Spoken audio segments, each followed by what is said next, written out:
Fala pessoal, meu nome é Thiago Lima, eu sou fundador e CEO da Orange Founders, uma Venture Builder aqui do Brasil. E hoje eu quero contar um pouquinho para vocês sobre OKR, ou OKR. E nisso eu vou contar como surgiu, como aplicar na prática, quais são as características de um bom plano de OKR e tudo mais.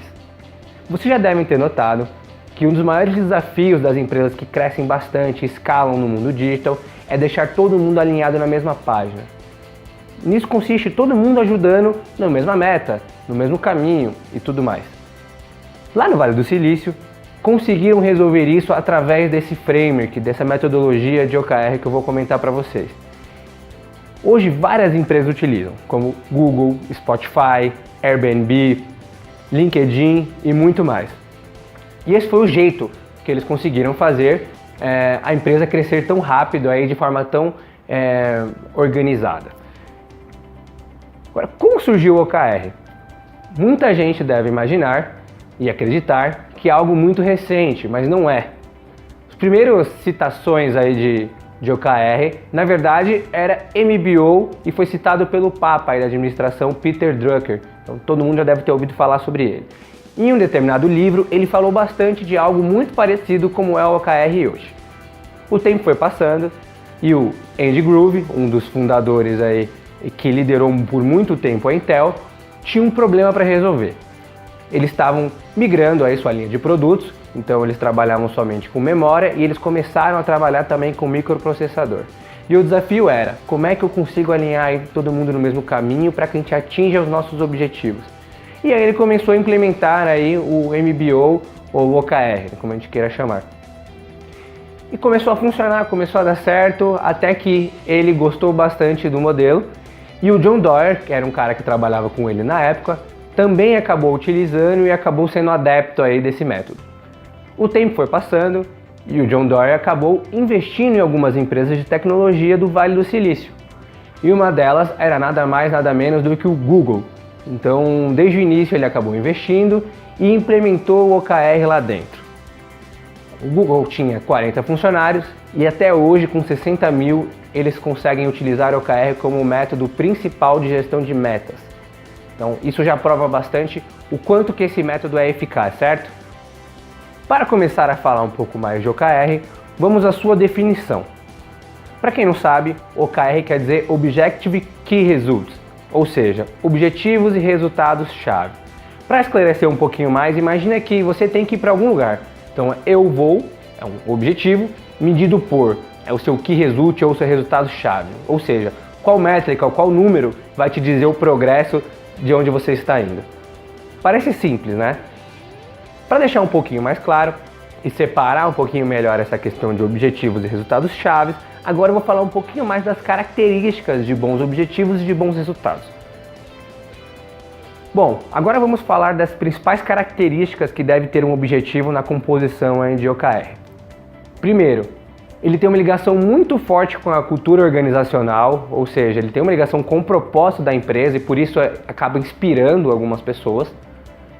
Segundo, ele é qualitativo, ou seja, eu não estou quantificando ou medindo nada por enquanto.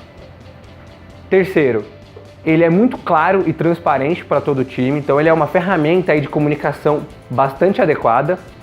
E por último, ele é bastante memorável, são aqueles objetivos que quase ninguém esquece, sabe? Quando as pessoas passam no corredor, elas conseguem lembrar qual é o objetivo real aí da empresa. Agora vamos falar um pouquinho mais sobre resultado-chave, ou Key Result. As principais características são: primeiro, eles devem ser quantitativos, ou seja, você precisa medir algo, você precisa ter uma métrica, algum número ou algum indicativo de que o progresso está indo para o lugar certo ou não. Segundo, eles podem ser também resultados-chave de marcos de sucesso. Então, imagina que você só vai falar se você atingiu ou não, ponto. Terceiro, ele pode ser totalmente mensurável em questão de métrica. Então, você pode utilizar várias métricas do mercado aí para compor aí o seu Key Result. E por último, eles devem ter uma aderência muito forte ao impacto do objetivo principal. Então, de fato, é assim que funciona o objetivo e o Key Result, ou resultado-chave, como você queira chamar. Para exemplificar e deixar o conceito ainda mais claro, eu vou usar aqui um caso real da F-Câmara de um dos nossos objetivos. Se vocês olharem hoje nosso Culture Code, vocês vão identificar um valor que é o Customer Success, ou seja, o sucesso dos nossos clientes. E para ter coerência com isso, um dos nossos objetivos é encantar os nossos clientes. Então esse é o primeiro ponto. Notem que ele nos inspira e ele tem uma ligação muito forte com a nossa cultura organizacional, certo? Agora vocês devem estar se perguntando, e como é que eu faço para medir isso? Como é que eu entendo o progresso, se eu estou atingindo ou não aquele objetivo? Então o primeiro que resulte, ou resultado-chave que a gente coloca, é o NPS, ou seja, uma métrica bastante conhecida que se chama Net Promoter Score, é uma sigla, o NPS quer dizer isso. E nada mais é do que uma nota de recomendação, um score, de quantos meus clientes me recomendariam para outros clientes também, ou possíveis pessoas de mercado e tudo mais. O segundo ponto, ou o segundo que resulte que a gente mede, é o upsell, ou seja, o quanto que eu consegui aumentar as minhas vendas naquele cliente específico. Concordam que se eu estou encantando meu cliente, naturalmente ele está contratando mais produtos e mais serviços. E o último que resulte é a quantidade de serviços ou produtos contratados. Então ele reforça inclusive esse segundo que resulte que eu comentei para vocês do upsell. Então, quanto mais serviços ou quanto mais produtos eu tenho naquele cliente, naturalmente também eu estou encantando ele de forma positiva. Viram só como é fácil? Mas tem um ponto de atenção. O OKR muitas vezes é confundido ou mal implementado porque acham que é um template de você replicar em vários lugares da mesma forma, mas não é. Esse objetivo, por exemplo, poderia ser composto com outros que resultem dependendo do contexto, do segmento da empresa, da estratégia da empresa e tudo mais. Então, fiquem alerta e não repliquem estruturas de OKR de outras empresas para as empresas de vocês, pois cada contexto tem um modelo único de como você faz essa estratégia. Tá, mas e como implementar o OKR nas suas empresas? Eu acho que o primeiro passo a se dar antes de qualquer coisa, antes de estruturar um OKR, é definir o que é critério de sucesso para a sua empresa.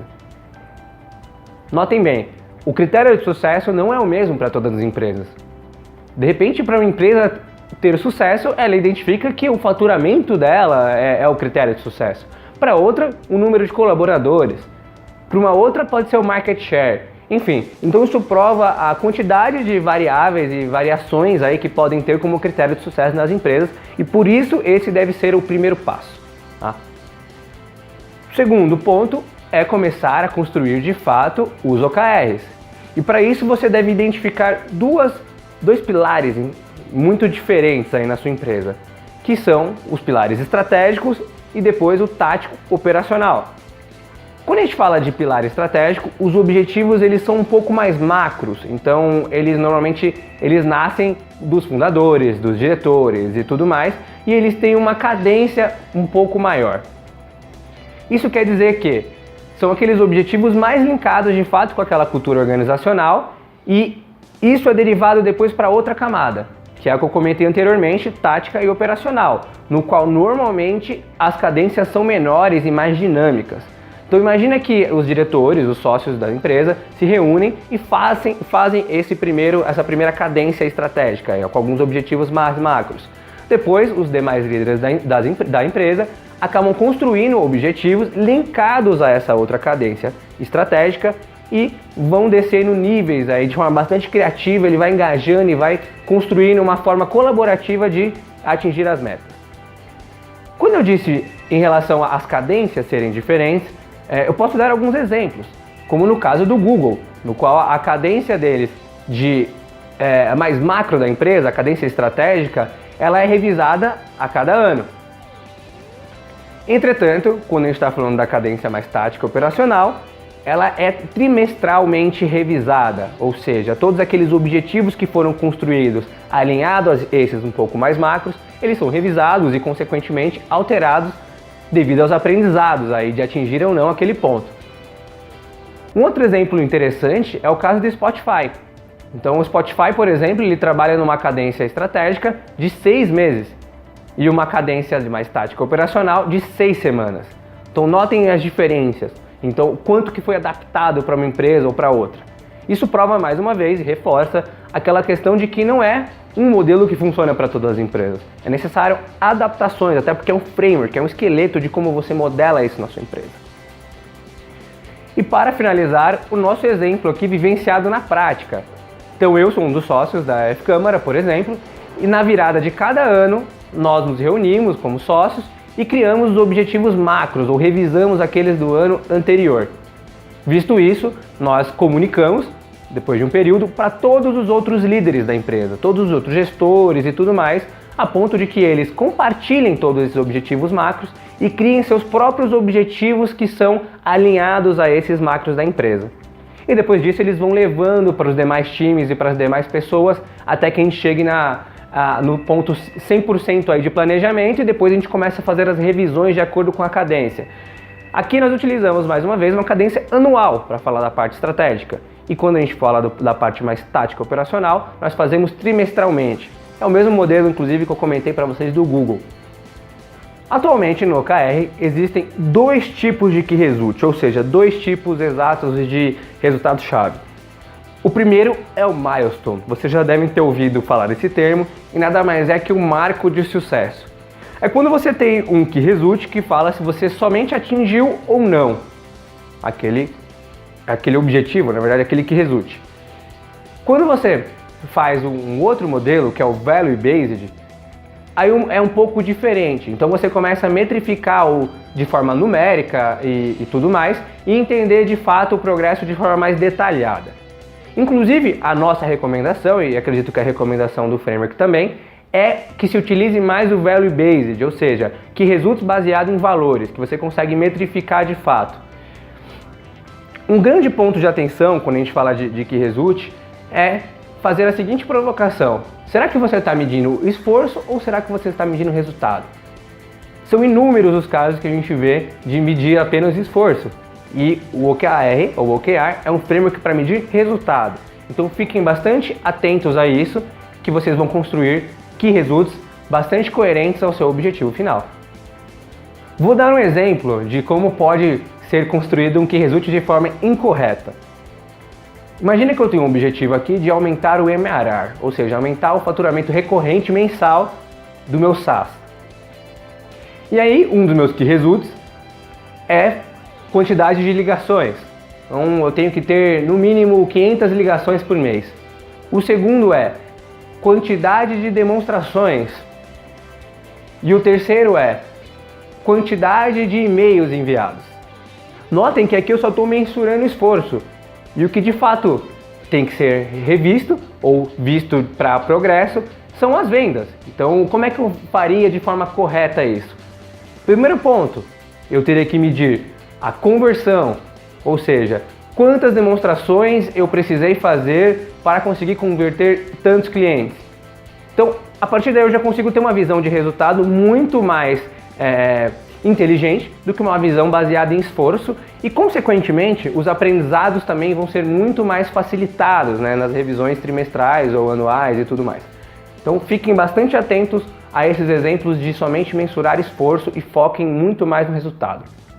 Agora vamos falar um pouquinho mais de termos técnicos que estão dentro do modelo de OKR. O primeiro deles é o Stretch Goals, como o próprio nome já diz, é o alongamento das metas. Então é o mesmo conceito de quando você acorda de manhã e quer chegar nas suas pontas do pé. Cada dia mais você vai evoluindo um pouquinho. Então esse conceito de alongamento é exatamente isso. Para ficar mais claro, imagine que você vai trabalhar com réguas e que quando você criar um objetivo, você não acredite que vai conseguir atingir o 100%, e sim o 70%. Isso facilita muito para que você saia da zona de conforto e que aquilo seja um desafio para o time. E aí, claramente, a toda revisão, aquele 100% vai ser muito maior. Viram como é muito parecido com o alongamento que eu disse no início? Então é exatamente nisso que consiste o Stretch Goals. É um modelo para você conseguir desafiar o seu time e fazer os seus objetivos crescerem cada vez mais e ficarem cada vez mais ambiciosos. Agora eu vou falar de duas técnicas bastante importantes para quem vai construir objetivos. A primeira delas se chama Room Shot. Então imagina que são aquelas metas que eu comentei anteriormente, que você entende que vai conseguir atingir, só que você acaba regulando que aquele 70% é o que você acredita que o time vai atingir. Então, a régua ainda continua de 0 a 100, mas os 70% talvez seja o seu alvo, o que você acredita de fato, e se passar disso, ótimo. Ele é muito recomendado para empresas que estão começando a implementar o OKR, ou seja, que ainda tem uma maturidade inicial e que precisa entender o engajamento ou o esforço necessário do time para que consigam atingir aqueles objetivos. Agora tem um outro modelo também, que é o Moonshot, ou seja, o alvo é muito mais agressivo. Então imagina que você vai fazer um objetivo que você não acredita que aquilo vai ser atingido de nenhuma forma, porque ele é praticamente impossível. Ele é altamente recomendado para tirar aqueles times que já têm maturidade com o OKR da zona de conforto, é óbvio. Então eles já estão utilizando esse Moonshot o tempo todo e acabam indo para um modelo talvez mais agressivo de ser atingido. Ele é bastante interessante, inclusive, para você medir o engajamento do seu time e conseguir evoluir o OKR para um novo nível de maturidade.